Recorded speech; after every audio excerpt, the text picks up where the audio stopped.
Danas vam predstavljamo jednu interesantnu Branditovu MA1 letačku jaknu ili Spitfire jaknu ili Fire jaknu.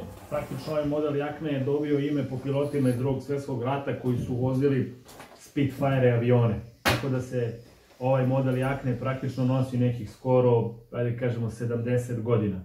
Ovaj model Branditove Spitfire jakne je u bordo boji, jedna interesantna urbana moderna boja. Jakna je sa dva lica, vidite. Također ziper je jako interesantan, dvostranije, baš zbog toga što je jakna sa dva lica. Jakna s prednje strane posjeduje dva džepa, također i s unutrašnje strane posjeduje svoje džepove, jedan, drugi. Jakna na rukavu posjeduje ziper džep i još jedan dodatni za upaljač, za hemijsku i tako dalje.